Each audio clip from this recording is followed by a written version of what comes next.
aligned, i.e. correspond to the same phrase in another language, they're likely to be paraphrases.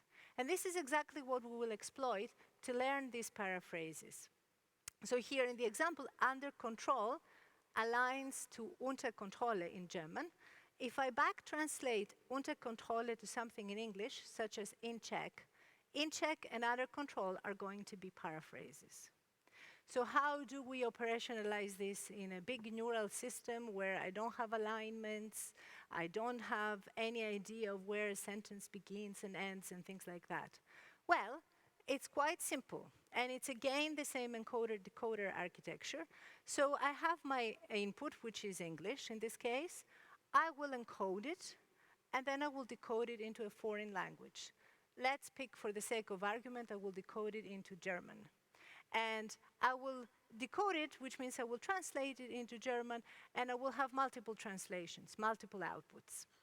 And then I will take these German outputs, I will encode them again, and then using a second neural machine translation system, I will decode it into some output. And this output will be English again. So I have English in, pivots, translations in German, out, then these get encoded again and decoded.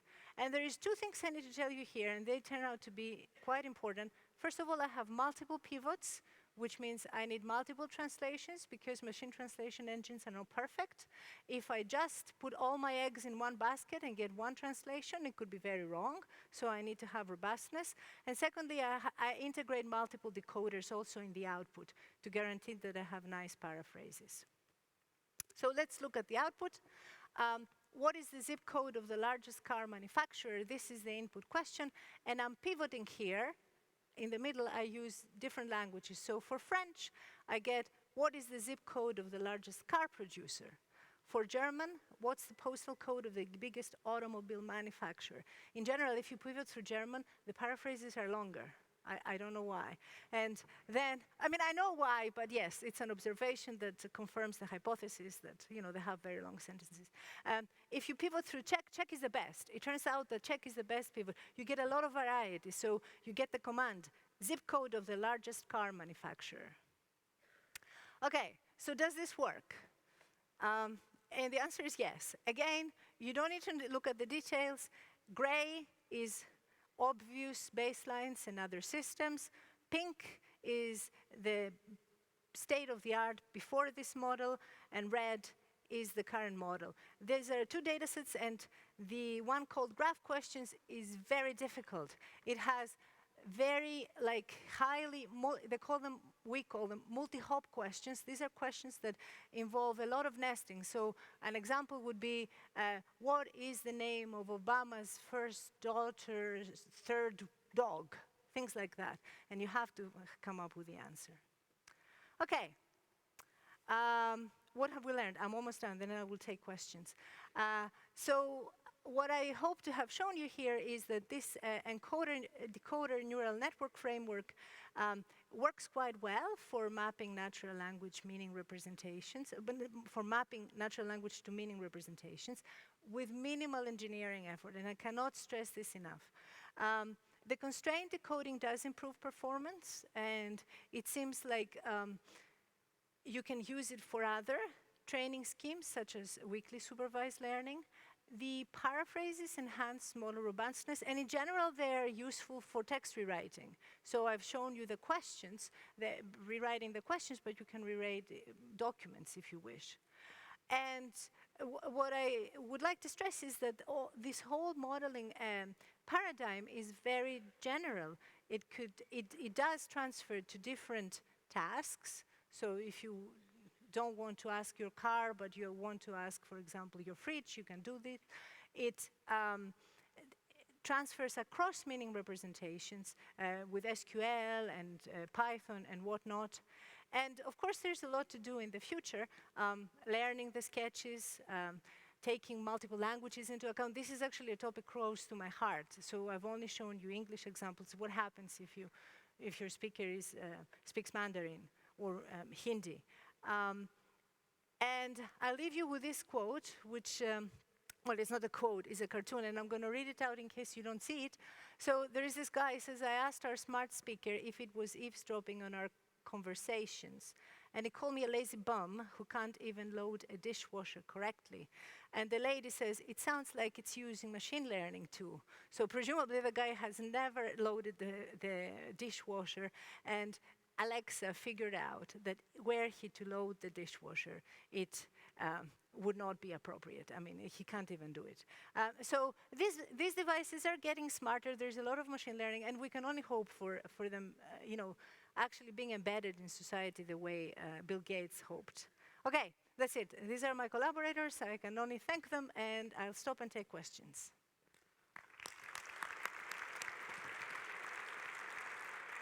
Thank you. Thank you very much. So we have got time for a few questions.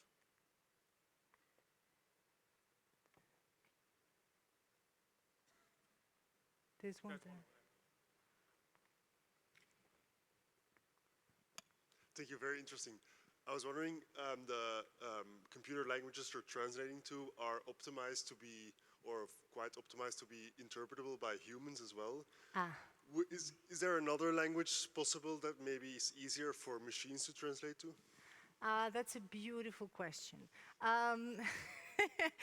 So maybe there is such a language. I would say, so you're saying that these languages are human interpretable. The humans, maybe to you, most humans do not naturally interpret. I've tried with my students, and they spend like 6 months understanding how Google's knowledge graph. I would say that if there was such a language, it would only make the modeling framework better. And the system doesn't care about the language. Of course, and you have a very good point here, if the language was easy, we could actually synthetically generate training data, and that would help us. And it could be that, so for example, Amazon have this language Eevee. I wouldn't call it much better, but they have, Google is building their own. Maybe these guys will come up, but we won't never know. They will come up with some language that, can help us. But that's a good point. Thank you. I have one more question. In your fine-grained, like stepwise conversion, you use a 2-hop system. Would more hops make sense, or is 2 hops enough? We have not tried multiple hops, depending on how big the training data is. Because at some point you're overfitting. It could help to have multiple hops. So you mean you have a very coarse grain and then a little coarse grain? Yeah, we haven't tried this. I would say if you have very long logical forms, then more hops would make sense. Thank you. Oh, there's one more question. Thank you for the very interesting talk. A lot of the machine translation systems we have today are trained on basically written text, and spoken language is quite different than written text. I'm just curious if you've done any experimentation using this technique on spoken language rather than written language. Very, very good question, yes. So the answer is yes and no. So part of the training data on which the system was trained is captions, so spoken data. It's like one of the standard machine translation systems. We've also looked, there is a data set called WikiQuestions, which has very many questions, and we've seeded these to the system. So this is absolutely correct that, we are using these paraphrases and they're trained on mostly written text. But I will say we do have some knowledge of speech, because otherwise it would always be like affirmative. Do this, the paraphrase, give this to me. You would never rephrase a question. You would just have like direct speech. Yeah. Questions? Mary. In fact, language is intrinsically ambiguous, and you never mentioned this in your talk. Yes, I'm glad people were paying attention. Yes, okay, good. So this is a problem. So the question is, of course, language is ambiguous, and I can mean different things from what the system intends me to. So there's a two-part answer to this question. First is that these data sets the community has, some of them are very ambiguous, and there is a step that I did not mention, which is entity linking, which means I have to disambiguate which Obama I'm talking about. And this is, again, I did not talk about this, a big deal. If I don't do that, and Google and Amazon, this is the first thing they do, you need to do the disambiguation, and then you proceed to talk about all the stuff that I talked about, and this is crucial. One more over there.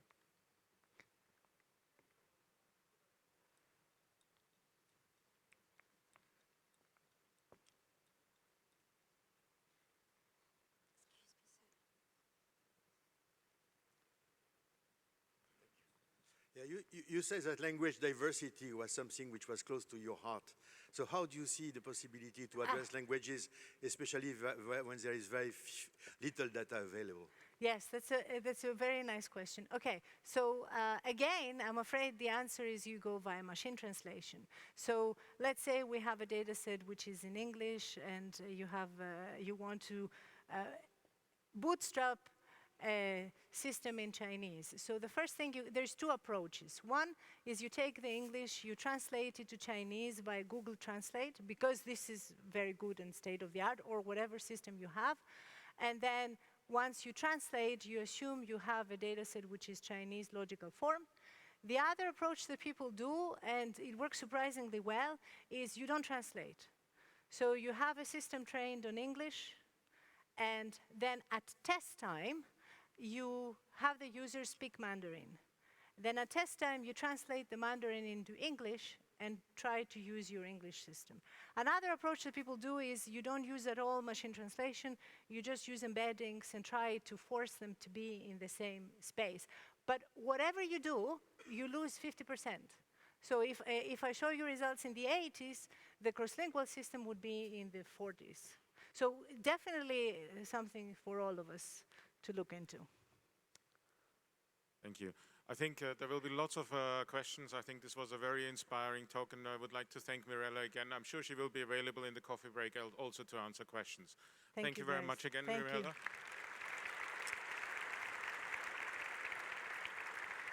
And as a small thank you for your talk, I'd like to give you a picture nice. of the talk Thank at you. the moment. Thank you very much. Thank you very It was a much. great pleasure having you. Thank Okay, you. I go now, right? Yeah, okay.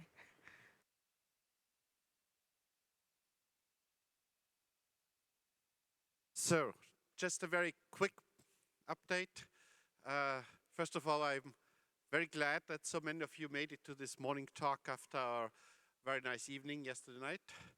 And second, this is just a quick reminder that, as mentioned already yesterday, that if you are leaving, please leave the lanyards and badges at the registration desk. We collect them and we'll reuse them for future conferences. If you want to keep them as a souvenir, of course, you are also fine to do that. Thanks, that's about it, and see you later.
with Frank Song.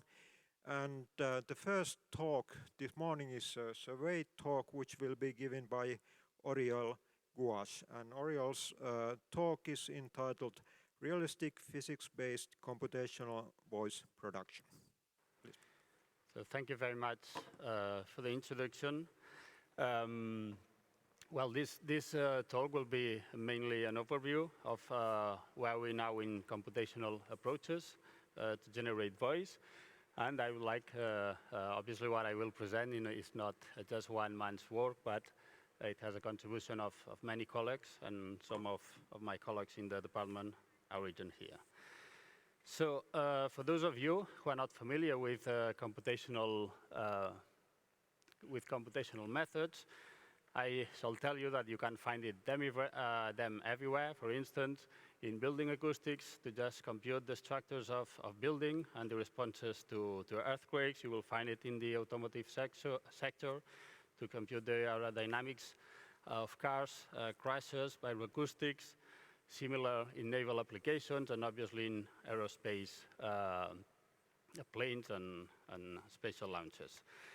So given the advances in computer science in the past 2 decades, people have started to wonder if we could use numerical methods to try to model how the human body behaves. And there's been a lot of work by many groups working, for instance, in simulating the heart beating, simulating our respiratory system, the biomechanics of our skeleton, and some groups we have devoted our time to try to simulate how the voice organ works.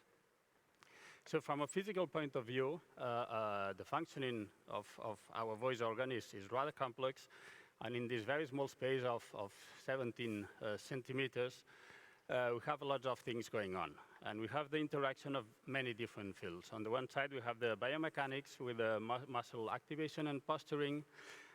Then we have the interaction of the airflow emanating from the lungs with the vocal folds that induces the cell oscillations and also generates a pulsating glottal jet.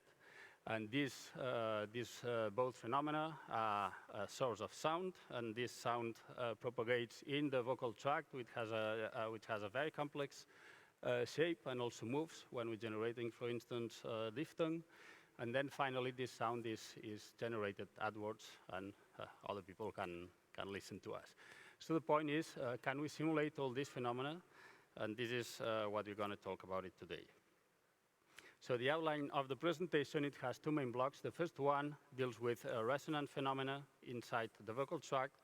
That means we'll talk about vowels, about the generation of vowel utterances like diphthongs. And we will try to keep this generation of diphthongs with a biomechanical model. Also, nasal consonants should be there, but I won't talk about them today. And the second big section deals with aeroacoustic phenomena, and we will focus on the generation of sibilant S. We will see which is the standard computational approach for that, and then introduce 2 simplifying models in order to be able to generate more complex sounds like the sequence ASA. And finally, we will say a few words about a fully coupled modelization. And actually, we had quite a lot of this in Manfred Kaltenbacher key lecture yesterday. So that will be a quick thing. So the first thing as regards the generation of vowels is we may wonder which kind of geometry shall we use. For instance, we shall go for very simple geometry, like the one on the left hand of the screen, or shall we use a very complex one, like those obtained by the Aalto group in Finland? Well, there's a simple answer to that question, and you can make a very simple experiment. You simply take 2 cylindrical ducts, and the first one on the left, the small radius duct, and the big one are concentric, while in the other one, the duct with small radius is not concentric with the big one. Now, if you just introduce a volume velocity on one end and measure the pressure at the exit of the duct, you can get the transfer function of the system. and this is what you get here. And you can check that as long as we don't surpass 5 kilohertz, what we get is exactly the same response, but if you want to know what happens at higher frequencies, the response of the two systems are completely different, even with this very simple case. So if you want to understand what's going on at high frequencies in vocal tract acoustics, we shall go for complex geometry. Now, how can we simulate a vowel? That's not very complex. What we have to do is to simply solve the acoustic wave equation, and we can, instead of simulating the train of glottal pulses, we input that as a boundary condition at the glottis. So we solve the wave equations, inserting a train of glottal pulses at the glottis, and then applying or prescribing the other boundary conditions for the remaining of the head. And actually, the situation is not that easy, because the problem is that if we make a simulation of that, our computational domain is finite, and we want to represent that we are speaking in a kind of anechoic camber. And this obviously makes the equations more complex to do that. But in this talk, I don't want to talk about complex mathematics, so I will try to skip all that formulas and just keep with the simple ones. So we are just left with the wave equation, and what we get is this kind of results. For instance, we can input a Gaussian pulse here and simulate how the wave propagates through the vocal tracts and gets emitted outwards. And then if I take the pressure at the outside of the mouth and divide it by the volume velocity, I can get the vocal tract transfer function for that particular vocal tract. And this is, I can plot this kind of function. Here we have on the vertical axis the vocal tract transfer function. That's the frequency. And the advantage of dealing with these finite elements code is that we can know what's going on inside the vocal tract at a given particular frequency. For instance, if we take the third Fuhrman, we observe that this corresponds to plane wave propagation and the excitation of a mode in this cavity. If we have a look at this big dip here, what we observe is that this corresponds to a local resonance between the vallecula and piriform foci. And if we check this peak here, we observe that this corresponds to an excitation of a higher order mode. Okay, that wave do not propagate often forwards, but also in other directions. What else can we do is to check, for instance, which are the effects of simplifying the vocal tract. Do I really need to use this very detailed MRID data for the vocal tract, or can I use this simple one? Well, we can check that, and for instance, here we have the result of using a complex model towards a simplified one. If I simply remove the lateral cavities, what I get is that this big dip here, close to 6 kilohertz, disappears. And what I get instead of that is a three-dimensional excitation of wave propagation in all directions. So going from this one to this one makes a bit difference, but going from this one to this one, that makes not such a big difference. Another thing that we can test, for instance, we did that with a colleague in France at the GIPSA lab, is to check which are the influence of lips. And here, what we do is to 3D print some mechanical replicas and make the numerical simulations and make a comparison with a model with lips and with a model without lips. And we get this kind of results. Here we have the results with the lips, and at the bottom, the results without lips. And for frequency close to 2,000 hertz. So what we observe here is that here we have the results of the numerical simulation, the results of the experiment. And what we observe is that the numerical simulations closely match the experiments, and that the influence of lips at these lower frequencies is very low. So we have this omnidirectional radiation of sound. But as long as we move to higher frequency, we see that the situation is completely different. If at about 9,000 hertz, I remove the lips, I get this response, which is highly directional. And I still got very close matching between simulations and experiments. But if I remove the leaps, I get a completely different result. Okay. Other things that we can check using these numerical approaches is, for instance, if we want to understand the radiation, the effect of radiation losses for vowels, one may wonder if we had to simulate our problem using a very realistic head, or if just a spherical ball would suffice, or if a ball with some leaps on it will do the work. So here we have the results for vowel U and vowel A. And what you observe is that if we are only interested in the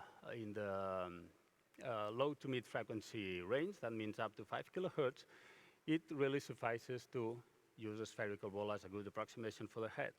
But if we want to go to higher frequencies, then I should at least include the leaps, which is in accordance with the previous results. So finally, what we can do is we compute the acoustic pressure at the exit of the mouth, and then we can convert this into the audio, into an audio file and listen to the generated sound. So I'm sorry this didn't work. A, I, U.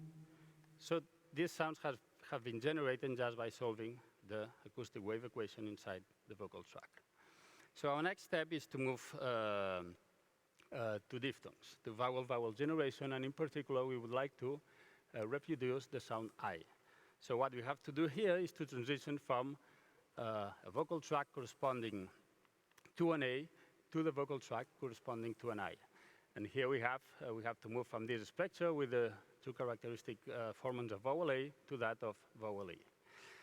Now, from a computational point of view, this poses some additional problems. If we want to solve a vowel, I just say that we only need to solve the wave equation, and the wave equation can be derived from the Newton's second law, which is this momentum conservation equation, and the continuity equation. You take rho times the first one, the divergence, of the first one minus, rho times the time derivative of the first one minus the divergence of the second one, and you get the wave equation. And this is what we need for vowels. But the point is that if we want to simulate diphthongs, then the vocal tract will move, and we have to express these equations in a system that is moving with the mesh. So this means that our time derivative now have a convective term due to the movement of the mesh. And we cannot obtain a simple wave equation by combining these two, and this leads to what is known in finite elements a mixed problem that it's slightly more difficult to solve than the simple wave equation. But we have to solve these two equations to get the acoustic pressure and the acoustic particle velocity. So the type of results that we can obtain now of this type, what we get here is a transition from the shape vocal tract of an A to that of an I. And here we can see a spectrogram. Here we have frequency versus time, and we see how the two formals of the A is smoothly transitioned to that of an I. And we can listen to the generated sound again. Well, it doesn't sound very good here. Okay, maybe this one. And this one is exactly the same, but now we are using a more complex and realistic geometry.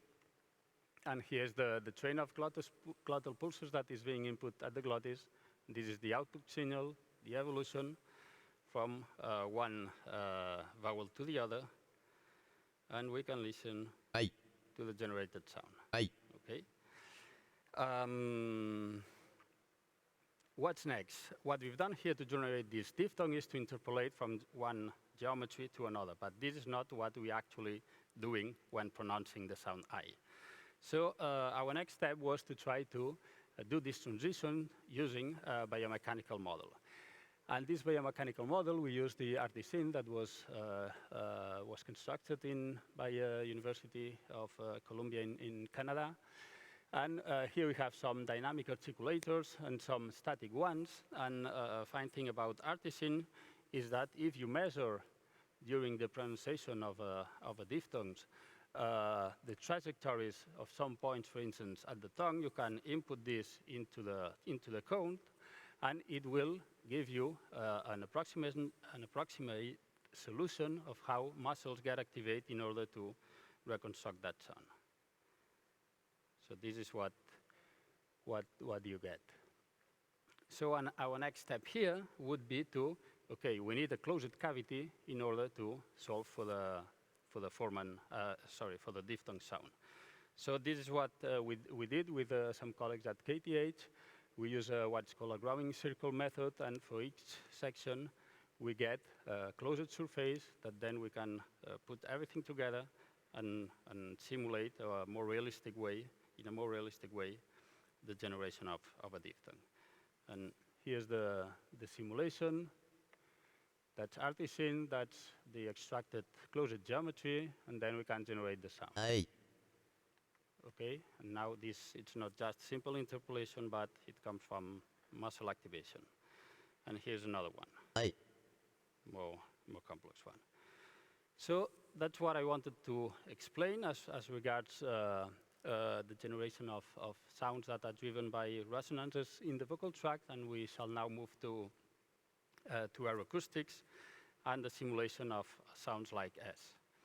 Okay, now to generate an S, what we do is in a few words, we just move the anterior portion of the tongue up to the hard palate, and this accelerates the glottal pulse very much, and then this the glottal jet, and then this jet passes through the gap between incisors, and when it leaves this small gap between incisors, it generates a lot of eddies, and these eddies or vortices, a sound of aeroacoustic source. They also impact the lower lips, which also results in the production of sound, which gets diffracted by the teeth.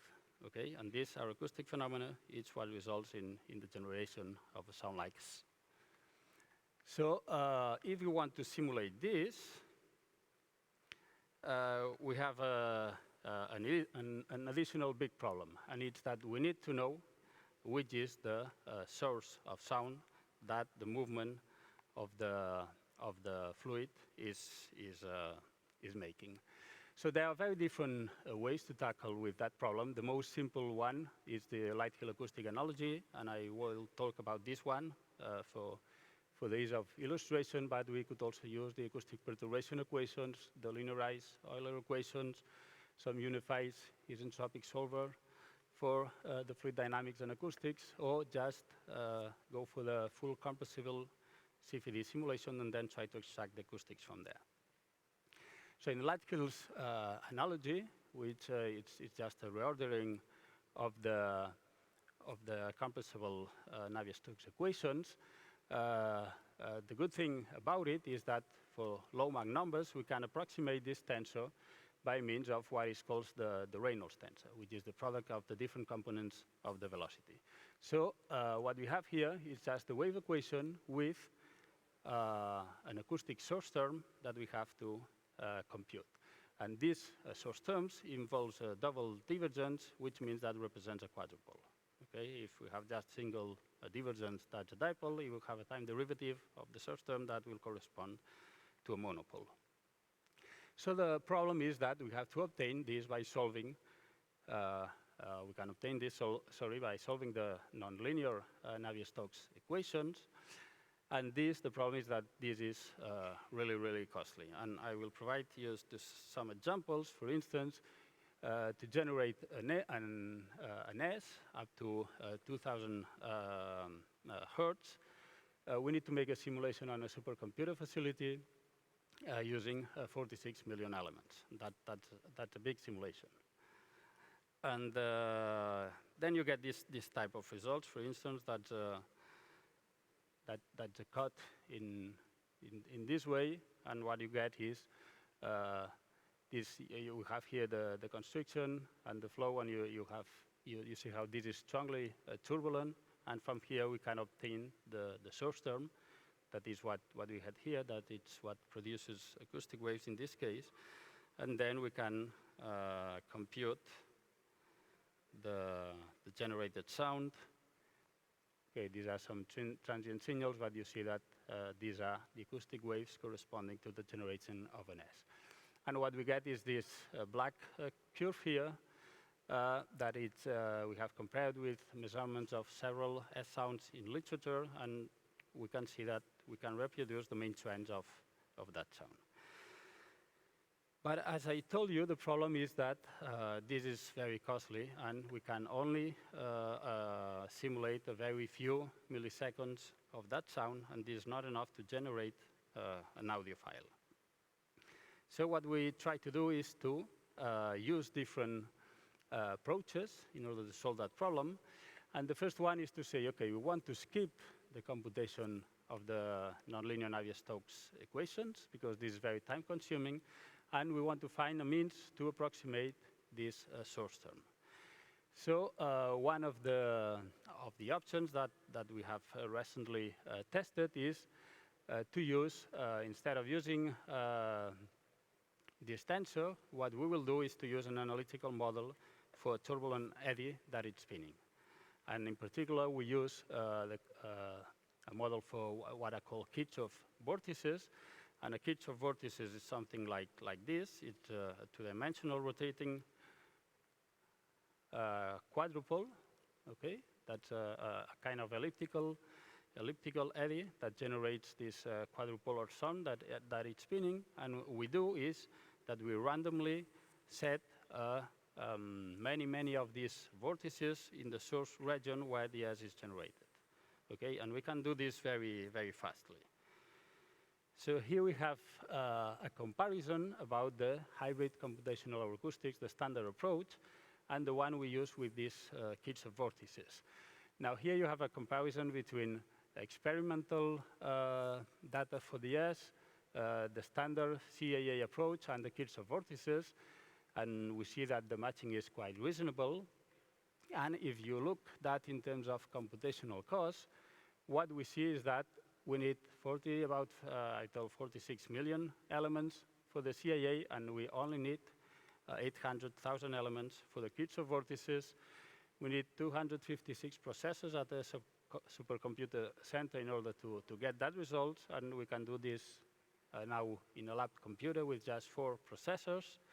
And if you see which is the computational cost, in one case it would be about about 12,000 computational hours in front of 1021. Okay, in real time that would be 2 days.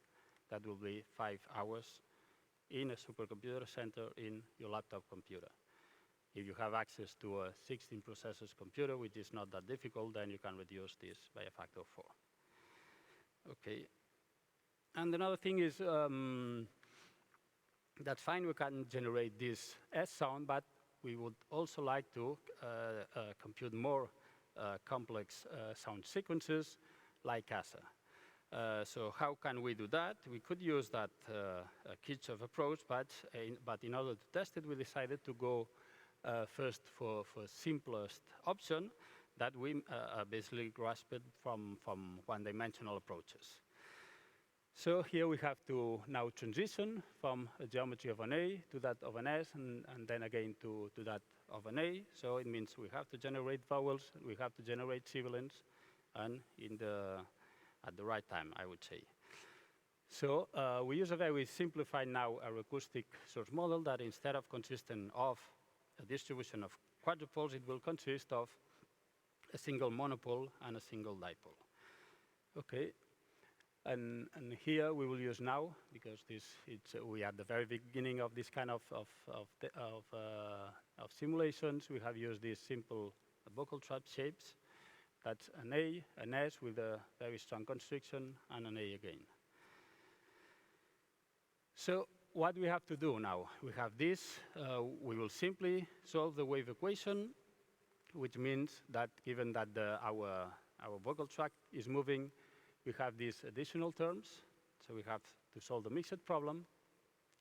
But now, for the vowels, we simply need to input here a boundary condition, but in order to activate the acoustic source, we have to input here some sound sources.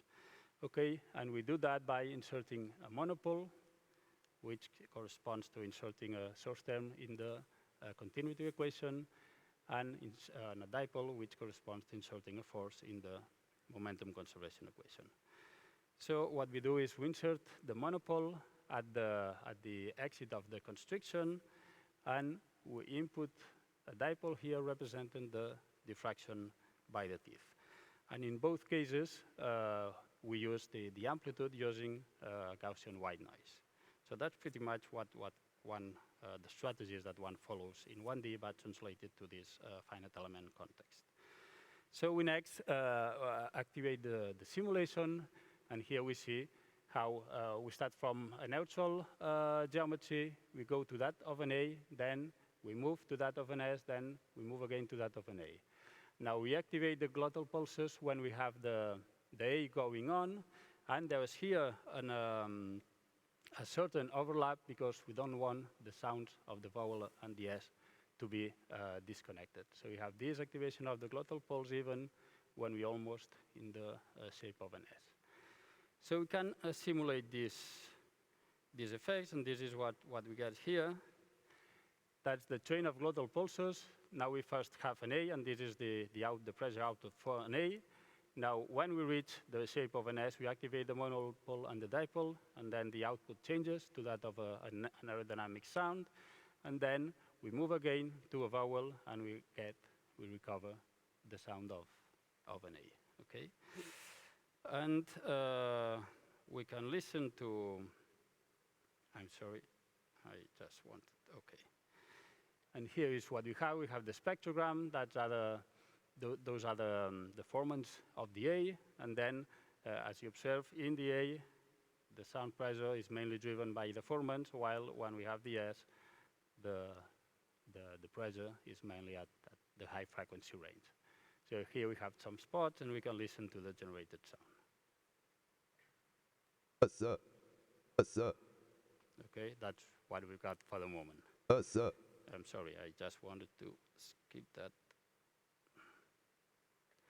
Okay, and finally, before finishing, a few words on fully coupled simulations. As I told you, Manfred in yesterday's keynotes talked at extent of this kind of simulations. Actually, he was one of the first to start with that, using two-dimensional models back to 2009.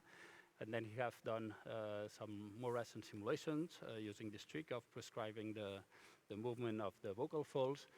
We attempted that also at fully coupled simulation without this prescription, but using very simple model, single-layer models for the vocal folds. And finally, there's this very nice work by Jiang Cheng and Cue from Maine University, in which they even are able to recover the coupling between the acoustics and the mechanics of the vocal folds. So that's a very heavy problem because, I mean, you don't need to look at the equations, but the point is that you need to simulate the fluid structure interaction to get the self-oscillation of the vocal folds. You need a contact model for the vocal folds, and then you need an acoustic model for the generated waves. And you have to solve everything together. And this is an animation done by our colleagues at KTH in a joint work, and that shows how the glottal pulse is generated. Okay, that's a cut of a simplified model for the vocal folds, and this is how it's generated. And then we also attempted at a unified simulation with the vocal tract to generate sound I, and where we have the velocity and the acoustic pressure. But the fact is that if you look at the output of that kind of simulations, what you get is a quite noisy signal. I mean, we recover in the envelope the formants of the vowel, but if you listen to that, it doesn't sound very good. Now, our guess is that our contact model in this case was not pretty good, and there are a few things to solve there. So this brings me to the conclusions, and I would like to say that, a huge amount of work has been done in the past decades as regards the numerical simulation of voice. that we have many pieces of the puzzle there, but I believe we still are a little bit far from being able to reproduce a full couplet simulation of a diphthong or syllable, let's say. And we still need to generate more complex sounds, like sounds including plosives and other consonants apart from sibilants. And the nice things about the topic is that obviously if you want to go to solve these kind of problems in this way, you need the collaboration of people from many different scientific disciplines, which makes it very enriching. And many obviously challenges remain. For instance, one of them is trying to include expressivity in the numerical generation of voice, and we have done some first steps towards this goal, but we are just at the very first beginning. And my colleague will give a talk on that in the workshop synthesis this weekend in Vienna. And I would say that, okay, this is, from my opinion, a quite fascinating and appealing topic, both from a mathematical and physical point of view. But we should care about how to validate the results, because just producing the sound that you want to produce, it's not a direct validation that you have done everything correct. And I always like to finish this kind of presentation saying that those researchers that come from the numerical framework, we are used to visualize our results, while people working on speech are used to listen to their results, and with this kind of approaches, you can do both. You can see how wave propagates, and you can see how they sound. So that's all. Thank you very much for your attention.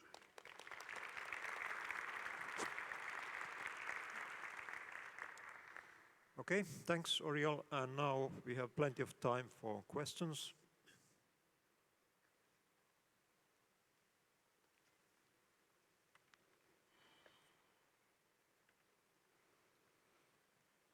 Thank you very much. That was a very nice talk. Thanks. I was thinking that some of these phenomena that you've observed, where there's a mismatch between the observed spectral characteristics and the simulated characteristics, are often in frequencies that really don't matter very much in terms of auditory perception, that our perceptions of formants at 6 to 7 kilohertz, for example, is extremely poor.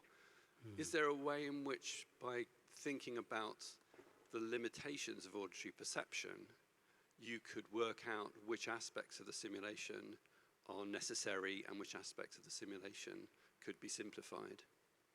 Yeah, that's a good question.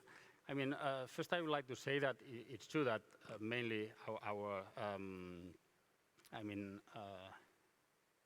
what's the word? I mean, in order to identify the given sound, it would suffice to go up to 5 kilohertz and everything runs right there. But it is true that some authors, for instance, Monson, says that in order for voice to be more natural, you need some content at high frequencies. So this is one thing. Another thing is that you are totally right, and this is the same type of thing that happens, for instance, in mechanics. If you want to simulate the vibroacoustics of a car, you need to know in which detail you have to do these simulations. Must I put all the screws there and all the fine-tuning, or it suffices to get a rough model? So we are still there in trying to know in which degree of detail we have to run the simulations. Yeah. Okay. Some question there. Thank you for the talk. Similar question, but when you simulate the S, Could you please use the microphone? We don't hear. When you simulate the S with Kirchhoff vortex source, peak was a bit different from the flow simulation. What is happening in that source? Many things could happen there. I mean, obviously, if we use this Kirchhoff vortices, this is a very simplified model. So what we tried to do when we simulate that was to adjust the kinetic energy of the flow. So we make this CFD computation. We get the spectra that is first at low frequencies driven by the largest vortices. and then it decays following the Kolmogorov spectrum.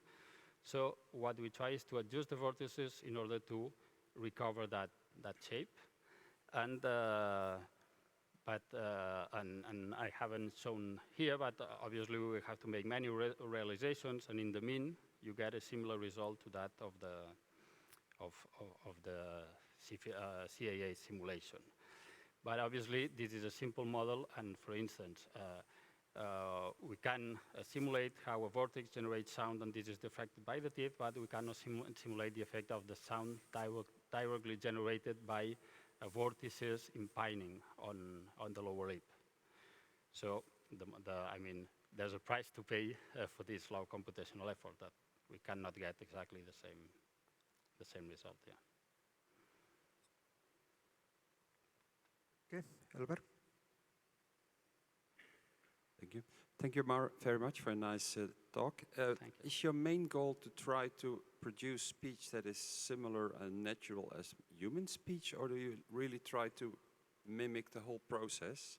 And if the latter is the case, maybe you could, did you consider, I once did experiments with pressure transducers to measure pressure below and above the vocal folds.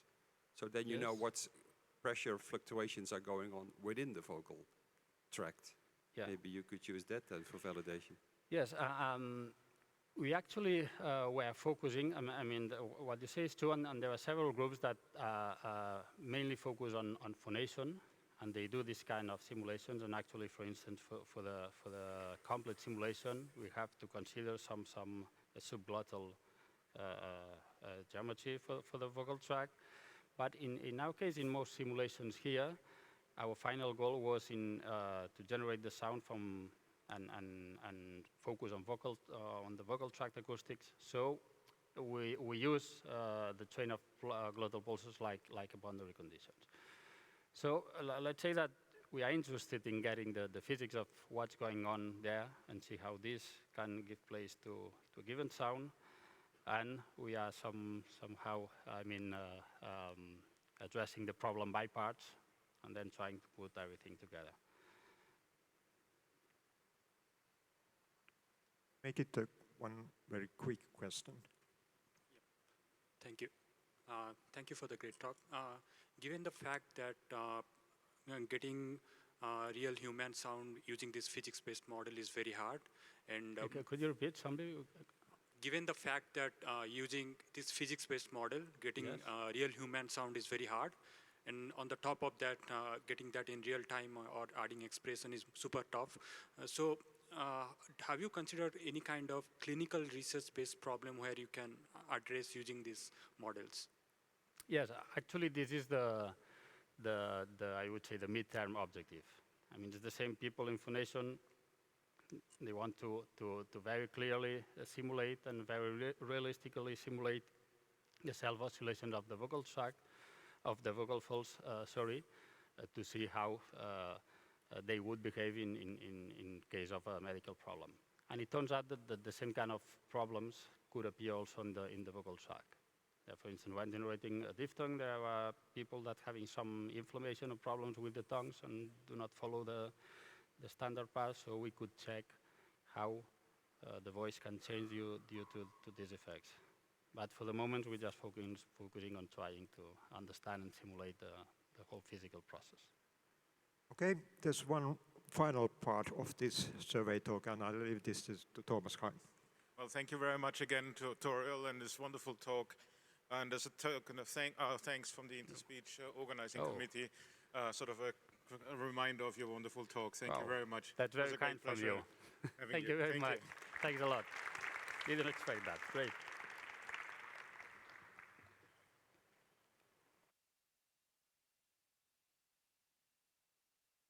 Well, I think we'll proceed to the second paper. Second paper, an extended two-dimensional vocal tract model for fast acoustic simulation of single-axis symmetric three-dimensional tubes. And the paper will be presented by Debasish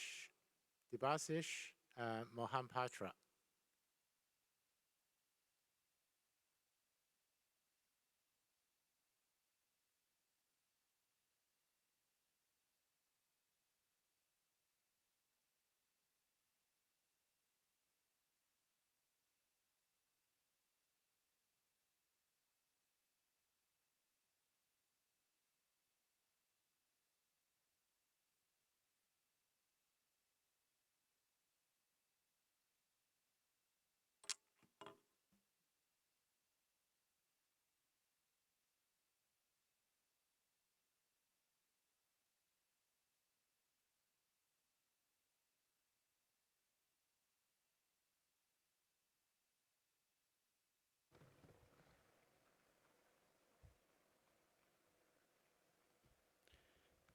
Hello, everyone. Welcome to my talk. I am Deb, and I am a second-year student at the University of British Columbia. In this presentation, I would like to introduce a new vocal track model that might be helpful for designing a real-time articulatory speech synthesis. Human speech system is quite complex, and we could analyze it both from physiological as well as acoustic perspective. As our research is more focused towards articulatory vocal synthesis, we would like to understand and model the intricate structure of human speech anatomy and the acoustic physics behind it. The articulatory speech synthesis can be divided into three fundamental components. I think almost we all know right now because of the last presentation. It consists of first like vocal fold, which produce air pulses, then the vocal track or the filter model, which takes those air focuses and different research methodologies used in the two fields. So the aim in psycholinguistics or human speech processing is to understand how listeners recognize spoken words. So how do we process speech in the human brain? In automatic speech recognition, the aim is to build algorithms that are able to recognize words automatically under a variety of conditions with the least possible number of recognition errors. So those are two vastly different aims. Now, when we look at a very, very simplified process of speech recognition with, the blaze doesn't work, here, the speech signal on the left, and then some kind of speech recognition box in the middle, and then the recognized words on the right side, then within human speech processing, the focus typically is on the last bit. So of course we use the acoustic signal, but we're not so much interested in the acoustic signal itself. We're basically looking at, can we figure out what's happening inside the brain on a specific aspect of the recognition process? For instance, how do we process words in background noise? What's the effect of listening in another language? How do we acquire the first language? Those kind of questions. Within automatic speech recognition, we have to deal with the entire process, from the acoustic signal to the recognized words, because otherwise you don't actually have automatic speech recognition. Another difference is that within automatic speech recognition, the algorithms that we use to do the recognition are completely understood mathematically. On the other hand, within human speech processing, there are actually no unified theories of how we process speech. There are many separate theories that focus on parts of the entire recognition process, but none of them actually encompass every aspect. So how do people in the two fields carry out their research? So in human speech recognition research, you typically have behavioral studies.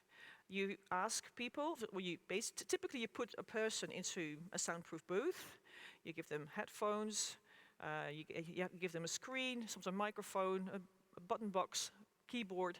You play them some sounds, words, something with speech, and then you ask something. So you ask, for instance, is this a word or not? That would be a lexical decision task. What kind of sound do you hear? You give them 2 or 3 options. Eye tracking. You are playing sound or speech to people, and you're looking at where are they looking on a screen. Or you can carry out brain studies, for instance with fMRI or EEG, and there have been some papers here at the conference on EEG and speech processing. Or you can build computation models, which basically are implementations of the human speech recognition process in a computer model, trying to simulate what might be happening in the human brain. All these different techniques will give you measurements, like reaction times, phoneme response probabilities, error identification rates, eye movements, brain waves. And these measurements are used to infer theories on parts of the human speech recognition process. So as I said, not about the entire process, just about small chunks of it. And ideally, we're going to move towards this grand overarching theory. Now, in automatic speech recognition, typically, people work on, for instance, improving the deep neural network architectures, improving robustness against adverse listening conditions, like noisy backgrounds, improving language modeling, like in this session. Mapping to other languages is a topic that's close to my heart. So can we build a system that is trained on one language and map it to another language for which we have less training data? The synthesis of voices or detection of paralinguistic information. So the type of questions that are being asked in the two fields is quite different. The types of methodologies that people use is quite different. Now, how do humans then recognize speech? So what has been found? What is assumed that is happening in your brain while you're listening to me speaking here? I'm going to just present one slide on this, because if you want to know more about this, there's a vast literature, and I just want to give you primers about what's happening, and if you want to know more, you can look it up. But basically, the idea is you have an acoustic signal at the bottom, and as you're listening to the speech unfold over time, sound categories are being activated. These sound categories are the sound categories that actually resemble what's in the speech signal. And not just the ones that have been produced. So if Mary has been produced, then it's not just the that's being activated, but in fact all sounds that resemble it are activated. And that unfolds over time as well. Now this looks pretty neat, that's not reality. So what people have found is that actually the activation of these different sounds that are present in the speech signal, or are likely to be present in the speech signal, are activated at the same time and overlapping in time with one another. Now all these sounds that are being activated, in turn, activate the words that they are part of. And not just the words that start with the same sound as the one that you just heard, like here, Mary and marinated and mare, etc. But also words that start later in time, like Erin and rib and aristocrat, or words that even start earlier in time. So as you're listening to speech, all words that resemble a part of the acoustic signal are being activated. And the task of your recognition process in your head is then to eliminate those words that are actually not in the acoustic signal. Now, how does automatic speech recognition work? So I'm only giving one slide on this as well. So this is the old standard way of doing things. You have an acoustic signal.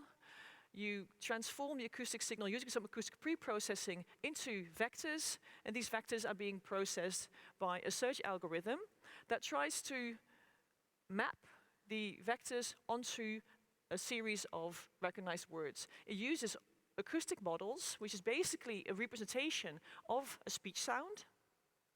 It uses a lexicon, which basically says how you should pronounce a certain word. And you have to realize that humans are able to recognize a word that they've never heard before. They can recognize whether a word is a word or a non-word. An ASR can't do that. So if a word is not in the lexicon, the ASR system cannot recognize it. That's a major difference between humans and machines. And it uses a language model, which basically gives you the probabilities of how often a word occurs or how often a sequence of words occurs. And these information sources together help you to create sequences of words, and hopefully the best one will be at the top. And those would be your recognized words. So as I said, this is sort of the standard way of doing things. Lately there's been a new approach, which is called listen, attend, and spell, where the need for these explicit information sources is actually no longer there, and that is being solved within the model. So if we then look at continuous speech recognition, so how do machines recognize speech and how do humans recognize speech, you get a picture like this. So in an ASR system, you have a begin node and an end node, and you have all kinds of paths through the search space. And basically, what you're doing is trying to compute the cheapest path through this graph, and that's the one that you recognize. In human speech recognition, we don't actually have something, we don't think of speech recognition as a graph.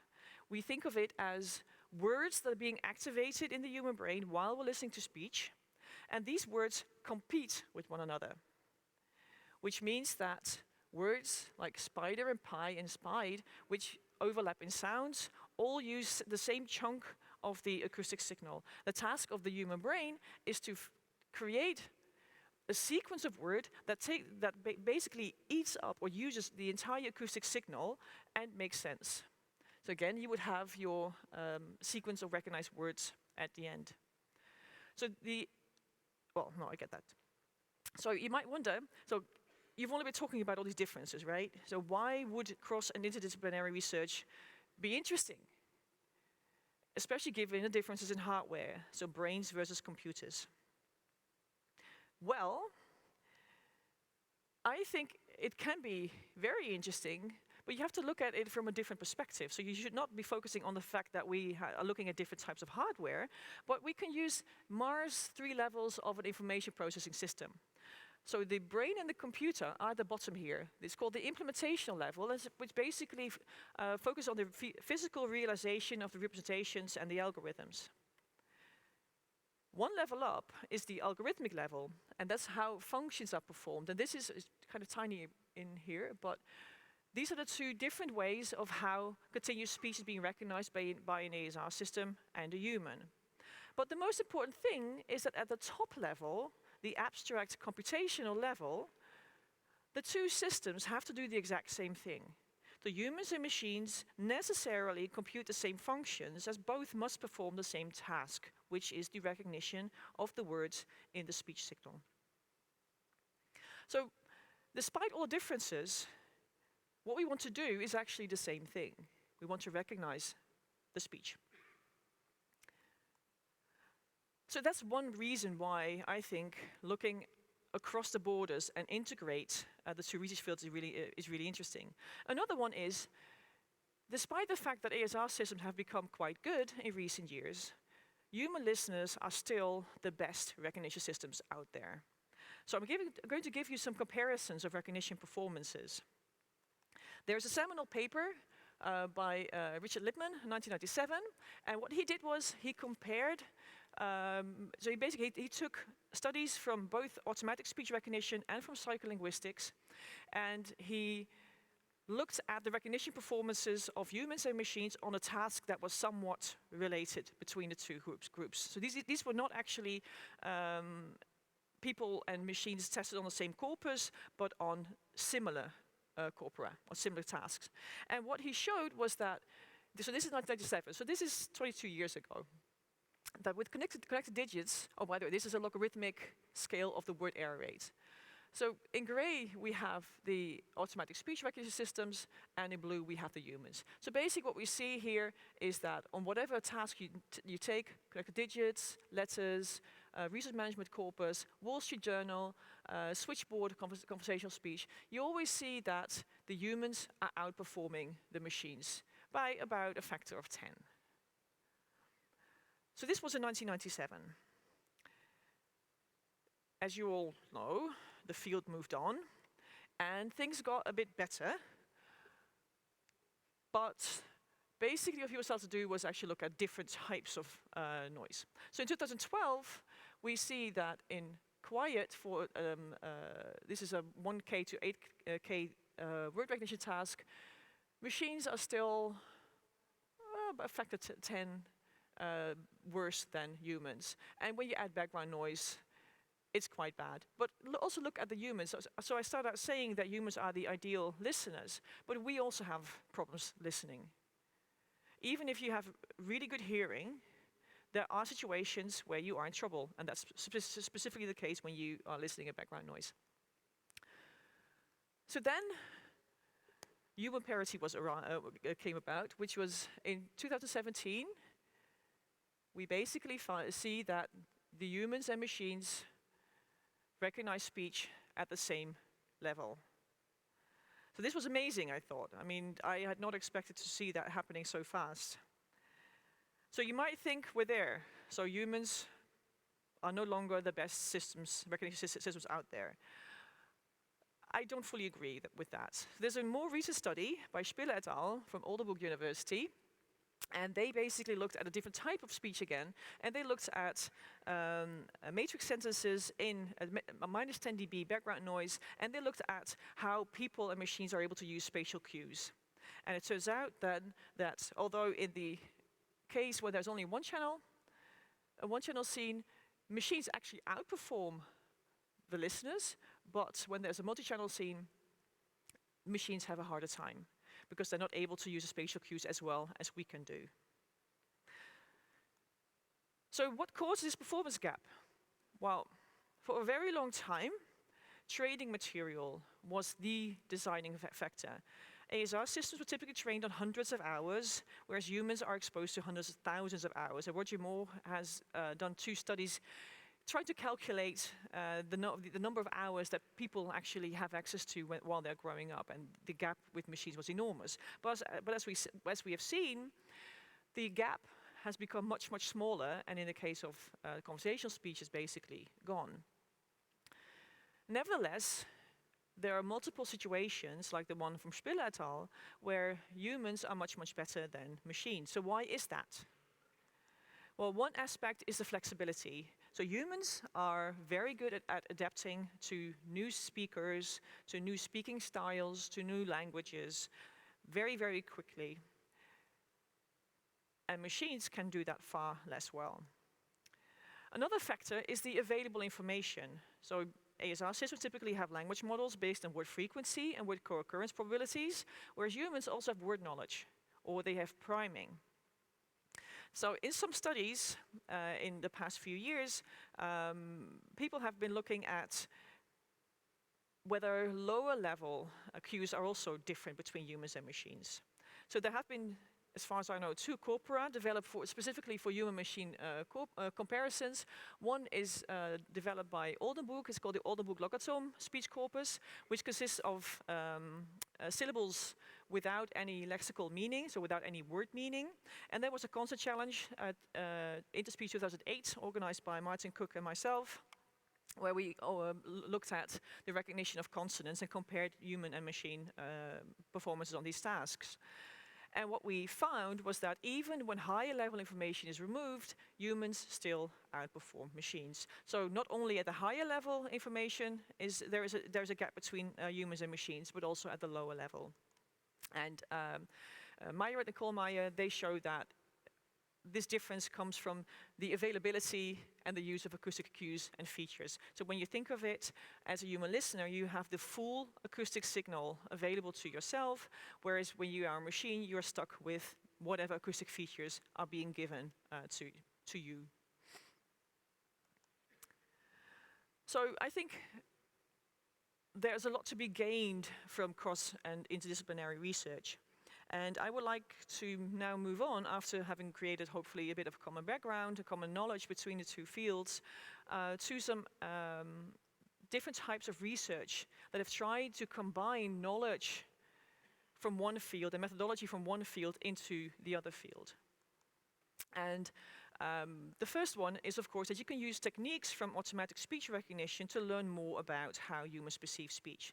So in the past, before people started to cross over and use ASR techniques, people typically analyzed small corpora for specific speech features. They had to do it by hand or semi-automatically, but it was a lot of work.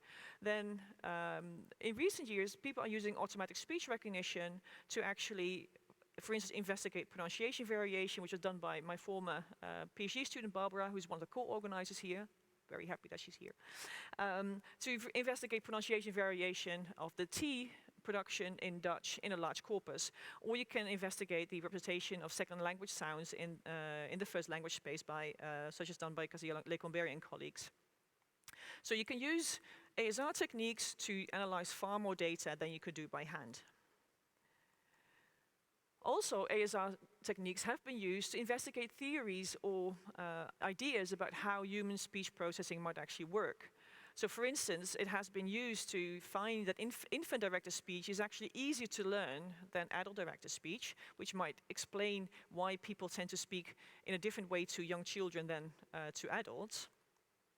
But also how children learn to segment speech from continuous speak by Okko Räsänen, the interaction of first and second language sound system by Gong et al., and the role of listeners' attentional processing in perceived sentence stress by Sofklek Kouros. And some time ago, I actually used automatic speech recognition to build a computational model of human speech processing, trying to figure out what the role is of durational cues in the disambiguation of speech in human speech processing. You can also go the other way around. So can we use information about how humans perceive speech to improve automatic speech recognition? And the answer is yes. And you typically, I bet you've heard of the MFCCs and the PLPs, and these are based on how humans, they're based on human hearing. So information about the important characteristics or the important aspects of the speech signal during human hearing are being incorporated in these acoustic factors and actually have been shown to improve recognition performance quite dramatically. In the early 2000s, there was a period where people were looking at template-based ASR, in which case you have, rather than building acoustic models for each separate sound, you would have chunks of speech being stored inside the computer, and any incoming speech was matched against these chunks of speech. And these chunks could have different lengths. And this technique was actually based on the episodic theories of human speech processing, which do exactly the same. In its most extreme form, episodic theories basically say, every input you get, you store all the speech, including all the all the speaker information. When there's new speech coming in, you compare that new speech to all the speech that you've ever heard in your life before. People are starting to move away from such a drastic view, but that's basically the episodic theory. So they're very closely correlated. And of course, there are the artificial neural networks, which are based on the neural networks we have in our brains, and which have led to the deep neural networks that we see all around us at Interspeech now. So there are different ways that we can combine automatic speech recognition and human speech processing, and how we can learn from one another. And one that I would like to highlight in the last 10 minutes of my talk is the flexibility. So as I said, ASR systems are still not as good as humans in perceiving speech in many conditions. And I think flexibility is a very important aspect of that. And when I mean flexibility, you can think about adaptation to new speakers, to channel conditions, to dialect, speaking style, is someone reading or talking to a friend or giving a lecture, new languages. We do it all the time. And I specifically want to focus on speech perception, on perceptual learning. So there's a lot of evidence out there that humans show a temporary shift of the phonetic categories when they're listening to a new speaker. And they can actually permanently shift the phonetic categories as well, for instance, when you're learning a new language.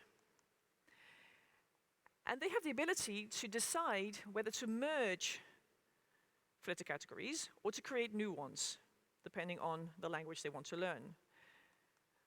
So machines are also able to adapt to new speakers and new languages using short-term adaptation algorithms and longer-term adaptation techniques. But when you want to learn a new language, when you want to map your ASR system to another language, human interference is needed to create the new acoustic models for these new sounds. Now, my dream is that we do not need that anymore. So my ultimate goal is to try and build an ASR system that can flexibly adapt to a new language and decide for itself whether it needs to create a new acoustic category or not. So to investigate this, to get to my goal, the first experiments that I'm looking at have to do with perceptual learning. And this is something that has been shown for human speech processing. And perceptual learning is defined as relatively long-lasting changes to an organism's perceptual system that improve its ability to respond to its environment and, of course, by this environment. So basically, it says you're changing something in your perceptual system, for instance, your phonetic categories, because you were exposed to something in your environment that caused that, that change. And a specific one that me and my colleagues have been investigating for the past few years is called lexically guided perceptual learning, which was originally defined or invented by Norris et al. In 2003. And basically this paradigm, what it does is it tries to understand how people adapt to ambiguous speech or to idiosyncratic speech or to a dialect. So you have an ambiguous input, in this case, something between F and S. And then you have one group of people who hear that particular acoustic sound embedded in a word where it can only mean an F, it's like chef. Another group of people will hear the exact same acoustic token embedded in a word where it has to be interpreted as an S, like mouse. So you have two groups of people that both getting the exact same acoustic token, but one is basically being told it's an F, and the other group is being told it's an S. Then what will happen is that when you ask them to listen to something like leaf, lease, and you replace that final sound with something ambiguous, then it can be leaf, it can be lease. And what you see is that the people who have been exposed to this particular context, where the ambiguous sound was supposed to be an F, hear this minimal pair as leaf, whereas these people hear it as lease. So it's the exact same acoustic token, but based on the environment in which you hear it, you're adapting your phoneme categories such that you're suddenly hearing the exact same ambiguous word in two different ways depending on what you've been exposed to. So this phenomenon has been shown in many different experiments. And basically it causes a temporary change in phonetic category boundaries. It needs lexical or phonotactic knowledge, so it needs to be embedded in a word. It generalizes to words that have not been presented earlier. It's speaker dependent, so when I have a weird pronunciation and you adapt your phonetic categories for me, then it won't do the same thing automatically immediately for someone else. It will will have to do that again for that particular person as well. And it's really fast. So we've shown that people only need 10 to 15 of these ambiguous tokens to already adapt their phonetic categories. And it's long-lasting. We don't know how long-lasting it is. That's why we typically, when we have people in the lab doing these kind of experiments, we tell them not to come back for a year and a half, because we don't know how long these adaptations actually last. So I'll be talking about these two aspects of lexic-guided perceptual learning, and so the temporary change and the fastness of it. And what we did was, we were interested in figuring out whether DNNs can do the same thing. Because, well, deep neural nets are inspired by the human brains, but can they also flexibly adapt to new types of speech like human listeners can? So that was the question that we had, and this was a paper in last year's InterSpeech. So we trained a baseline deep neural net, a simple feed-forward network on Dutch red speech, and then we took the acoustic tokens from one of our human experiments to retrain the baseline model. And basically, we trained three different models: an ambiguous L model, which contained a version where the L was replaced by an ambiguous sound between L and R; an ambiguous R model, where we retrained the model with 40 items where the final R was replaced by the ambiguous LR; and we had a baseline model to compare our models with to make sure that any difference that we saw were not due to the fact there was new training material coming in. So basically, the ambiguous L and ambiguous R models are the most important ones. Those are the two listener groups that we're trying to replicate here. And then we visualized the intermediate representations in the hidden layers to see whether there was any correlation with human perceptual adaptation. And at the same time, we were trying to open up the black box that's called the DNN. So our findings with the humans was that we have more R responses when exposed to a context that is more R-like, in this case, wekker, which is alarm clock. And on the opposite side, more L responses when exposed to words like apple, where the final L is replaced by the ambiguous sound. So we were expecting to see differences, particularly between our ambiguous L and ambiguous R model. So we plotted the speech representation in the hidden layers, in this particular case, the fourth hidden layer, using PCA visualizations. And what we see here is, this is the ambiguous sound. And this is our R sound, and this is our L sound. And the ambiguous sound is nicely situated between the two speech representations in our baseline model. Now, when we train the model and say the ambiguous sound is supposed to be in R, we see that the ambiguous sound is moving towards the R category, but not in mixing with it. It's just moving towards it. And the L category is separate. When we do it for the L, we now have our L category here. We see that the the ambiguous sound is moving towards the L category, and the R category is separate.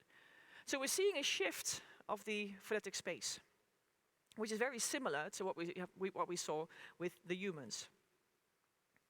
Now, we then went on to investigate how fast, so how much training material machines need compared to humans. Humans only need 10 to 15 ambiguous items. How about the deep neural nets? We did the exact same experiment again, but rather than training the system with the 40 items, we retrained them with 4 items in 10 bins. And we tested on unseen data. So we have a training bin with 4 items and tested on bin 2. Then we added the 2, and we trained on bin 1 and 2 and tested on 3. And we went on like that until we were training on 9 bins and testing on the last one. Then what we see, we have to focus on this orange line here at the top. This one says that the ambiguous sound is mapped onto an R. This is the R model. The most important thing that you should be focusing on is the fact that this adaptation is really, really fast. Already in the first bin, we see a jump from 50% up to 85% of the ambiguous sound being classified as an R. So like for the humans, it's going really fast, this adaptation. And we see the same fast adaptation in the ambiguous L model, starting from 0, going up to 50%. So, deep neural nets trained with ambiguous sounds show perceptual learning, not only at the decision layer, but actually also in the intermediate layers. They only need a few ambiguous items, and they show a similar step-like function as humans. So interestingly, the visualizations, they show that the phoneme category boundaries are not simply redrawn to include the new ambiguous sound into the existing category, but rather we see a shift. So we see a warping of the phoneme category space. This is not what is currently assumed to be the case for human speech processing.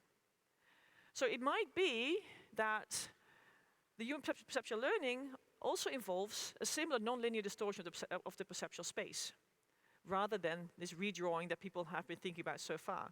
So I'm currently setting up experiments where I'm going to test that particular hypothesis in human listeners. So we're going back to how human speech processing is investigated in automatic speech recognition, which gives us hypotheses about what might be happening in human speech processing. So we're basically closing the loop here. So my take-home message: collaborating with people from other speech disciplines will make you look at a problem from different viewpoints, leads to more knowledge about how humans process speech, leads to interesting new acoustic features, architectures, and approaches to ASR, and is fun. I didn't talk about that, but I can assure you it's really, really good fun. And I hope that with this talk, I've given you some common ground from both fields that will allow you to basically enjoy interspeech even more than you're already doing by talking to people from different disciplines. Thank you for your attention.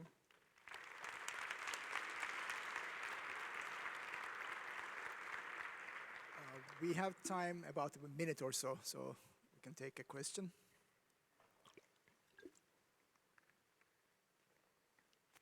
One in the back.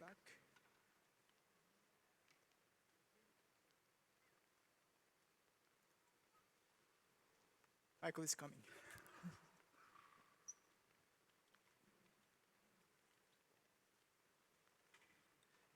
Thank you for this fascinating talk. I gave a talk a couple of years ago at TSD in Prague from a similar viewpoint, though my own background is much more in speech recognition and, frankly, hearing perception.